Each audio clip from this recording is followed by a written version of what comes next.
नमस्कार। एक बार फिर से स्वागत है आपका आपके अपने YouTube चैनल उत्तराखंड एग्जाम गुरु में। उत्तराखंड एग्जाम गुरु में आज हम उत्तराखंड समीक्षा अधिकारी सहायक समीक्षा अधिकारी के पेपर से रिलेटेड कुछ छोटी छोटी मगर मोटी बातें करेंगे जो आपके आने वाले एग्जाम में आपको बहुत ही जरूरी गाइडेंस प्रदान करेगा, ऐसी हम उम्मीद करते हैं। देखिए, किसी भी एग्जाम को निकालने के लिए एक सही स्ट्रेटेजी का होना बहुत आवश्यक है। इसी क्रम में उत्तराखंड एग्जाम गुरु आपके समय को ज़्यादा वेस्ट न करते हुए एक छोटी सी वीडियो लेके आया है, जिसमें आप जानेंगे कि उत्तराखंड समीक्षा अधिकारी सहायक समीक्षा अधिकारी और ईओ और राजस्व कर निरीक्षक के पेपर को कैसे हल करना है और कैसे उसके लिए काम करना है। देखिए, नवंबर में ईओ का पेपर है, दिसंबर में आपका आरओ का पेपर है। तो ये वीडियो आप अगर पूरा देख लेते हैं तो आपको एक बहुत ही पॉजिटिव ज्ञान यहाँ पर मिलने वाला है। तो चलिए वीडियो स्टार्ट करते हैं। देखिए, किसी भी एग्जाम को निकालने के लिए एक स्ट्रेटजी का होना आवश्यक है, जैसा कि मैंने पहले भी बताया। तो इसी में मैं आपको बताता हूँ कुछ पॉइंट्स हैं, सम पॉइंट्स आप कुछ पॉइंट्स हैं, points to be noted noted. देखिए, किसी भी एग्जाम को निकालने के लिए स्ट्रेटजी का होना जरूरी है। तो इन पॉइंट्स को अगर आप ध्यान में रखेंगे, मैं स्ट्रेटजी की बात बार बार इसलिए कर रहा हूँ क्योंकि कई बच्चे अच्छी पढ़ाई करने के बावजूद भी चूक जाते हैं, इसलिए ये कुछ पॉइंट्स हैं, इनको नोट कर लीजिए। रीड अकॉर्डिंग टू सिलेबस, तो आपको सिलेबस के हिसाब से पढ़ना है। सभी लोग कहते हैं, मैं भी कह रहा हूँ, तो सिलेबस से बाहर बिल्कुल भी नहीं जाना है। पहला पॉइंट तो यह है। इसके बाद इसमें देखिए, सिलेबस के अकॉर्डिंग पढ़ने का मतलब यह है कि कई अभ्यर्थी कुछ चीज़ें विस्तार से पढ़ने के चक्कर में सिलेबस से आउट ऑफ सिलेबस चले जाते हैं। देखिए, आपको किसी भी सब्जेक्ट में पीएचडी नहीं करनी है। पीएचडी तो आपको बिल्कुल भी नहीं करनी है। आप इतिहास पढ़ें, इतिहास के पीछे ही लग जाएं।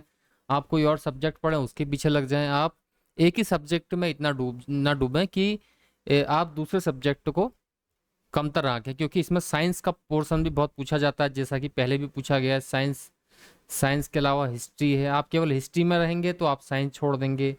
साइंस, हिस्ट्री, पॉलिटी में रहेंगे, आप केवल पॉलिटी ही पढ़ेंगे तो और नंबर आपको पीछे कर देंगे। इसलिए आपको सभी को समान तौर से देखना है, जिसका एडवांटेज, किस सब्जेक्ट का एडवांटेज पेपर में क्या है, तो उस हिसाब से आपको पढ़ना है। सिलेबस को सामने रख लेना है, उसी हिसाब से सिलेबस को मार्क करते रहना है कि मैंने सिलेबस का ये पॉइंट जो है कवर कर लिया है। चलिए आगे बढ़ते हैं, दूसरा पॉइंट देखते हैं। दूसरा पॉइंट जो है देखने योग्य, टाइम मैनेजमेंट। टाइम मैनेजमेंट किसी भी परीक्षा में बहुत आवश्यक होता है। तो इसके लिए आपको क्या करना है, एक तो सिलेबस के अकॉर्डिंग पढ़ना है, मैंने पहले ही बता दिया। दूसरा, अपना शेड्यूल फिक्स कर लीजिए कि किस सब्जेक्ट को मैंने कितना टाइम देना है और कितना पढ़ना है और कैसे परीक्षा में मैं टाइम को मैनेज करूंगा। दूसरा, तीसरा जो महत्वपूर्ण बिंदु है, बुक सिलेक्शन। देखिए, बुक सिलेक्शन ये परीक्षा के दिन तक आपको परेशान करने वाली चीज़ है, क्योंकि कई अभ्यर्थी जो है परीक्षा तक यही सोचते रहते हैं कि कौन सी बुक से मैं पढूं। देखिए, बुक सिलेक्शन में ज़्यादा समय न लगाते हुए आपको उन स्टैंडर्ड बुक्स को पढ़ना है जिनसे उत्तराखंड में प्रीवियस ईयर के क्वेश्चंस आ चुके हैं, उनको आपको अच्छे से पढ़ना है। क्योंकि अगर आप बुक्स चेंज करेंगे तो उसमें आपका समय भी वेस्ट होगा। मान लीजिए आप अभी परीक्षा वाणी पढ़ रहे हैं, तो आप परीक्षा वाणी को उत्तराखंड के लिए रख सकते हैं। साथ में कुछ टॉपिक अन्य बुक से आप पढ़ सकते हैं जो आजकल पूछे जा रहे हैं, जैसे कुमाऊं कमिश्नर कौन है, या उत्तराखंड के जो टिहरी रियासत के राजा थे वो कौन कौन थे। तो वो कुछ सेलेक्टेड बुक से आप पढ़ सकते हैं, जैसे अजय सिंह रावत है या घनानंद जोशी से आप सांस्कृतिक इतिहास पढ़ सकते हैं। तो बुक सिलेक्शन में किसी भी बुक से पूरा टॉपिक अगर आप पढ़ रहे हैं तो उसमें आप सिलेबस का ध्यान रख लीजिए। चाहे आप कोई भी बुक उत्तराखंड की पढ़ रहे हैं या यशवंत सिंह कटोच पढ़ रहे हैं, तो बुक सिलेक्शन चाहे आप हिस्ट्री, पॉलिटी, जियोग्राफी या कोई भी सब्जेक्ट पढ़ रहे हैं, तो जिस बुक से आपने पहले पढ़ाई की अगर आप उससे पढ़ते हैं तो आपको याद करने में आसानी होती है। दूसरा, आप देख लीजिए कि उस बुक में वो सिलेबस का पार्ट है या नहीं है, तो आप उसी के अकॉर्डिंग पढ़ाई कीजिए। चौथा जो महत्वपूर्ण बिंदु मैं आपको बताऊंगा, प्रीवियस ईयर्स क्वेश्चन पेपर। इसको आप देख लीजिए। उत्तराखंड के यूकेपीएससी के जो पेपर्स हैं, हमने अपने जो यूट्यूब चैनल है उसमें प्लेलिस्ट के साथ डाले हैं। उनको आप यूकेपीसीएस के पेपर को आप देख सकते हैं। उत्तराखंड पीसीएस में जितने भी पेपर करवाए यूकेपीएससी ने, उनको हमने सॉल्व किया है, उनको आप देख सकते हैं। और फास्ट फॉरवर्ड करके देखिए, जिससे आपका टाइम वेस्ट ना हो। या आप चाहें तो खुद से प्रश्न लगा सकते हैं, कोई स्टैंडर्ड बुक मिल जाए जिसमें प्रीवियस क्वेश्चंस मिल जाए तो उनको आप देख सकते हैं, या ऑफिशियल वेबसाइट से प्रीवियस ईयर क्वेश्चंस को डाउनलोड कर सकते हैं। पांचवा है स्ट्रेस मैनेजमेंट। बहुत से बच्चे, खासकर जो काफ़ी समय से तैयारी कर रहे हैं उनको एक स्ट्रेस भी रहता है कि इस परीक्षा में अब हम सफल कैसे होंगे। एक दबाव रहता है, सामाजिक दबाव, फैमिली का दबाव, खुद का दबाव, और सभी चीज़ों का जो दबाव है वो आपको मैनेज करना होता है, तभी आप अच्छे से पढ़ पाते हैं और अपनी परीक्षा को निकाल पाते हैं। तो स्ट्रेस को आप मैनेज कर लीजिए और आपका एग्ज़ाम धीरे धीरे ही निकल जाएगा। आराम आराम से आप सभी टॉपिक्स को बराबर स्ट्रेस के बिना कंप्लीट करने का प्रयास कीजिए। योगा एक्सरसाइज कीजिए, अपने रूटीन में शामिल कीजिए। और छठा महत्वपूर्ण बिंदु है डोंट वेस्ट योर टाइम। देखिए, अपना टाइम बिल्कुल भी वेस्ट नहीं करना है सोशल मीडिया पे नहीं, क्योंकि सोशल मीडिया में आप अगर अपना टाइम वेस्ट करते हैं तो उससे क्या होता है कि आपको जैसे मान लीजिए आपने फेसबुक खोल लिया, यूट्यूब खोल लिया, एक वीडियो देखी, उसके नीचे दूसरी वीडियो आ गई, आपकी वीडियो चलती रहेंगी तो उससे आपका टाइम बहुत वेस्ट हो जाएगा।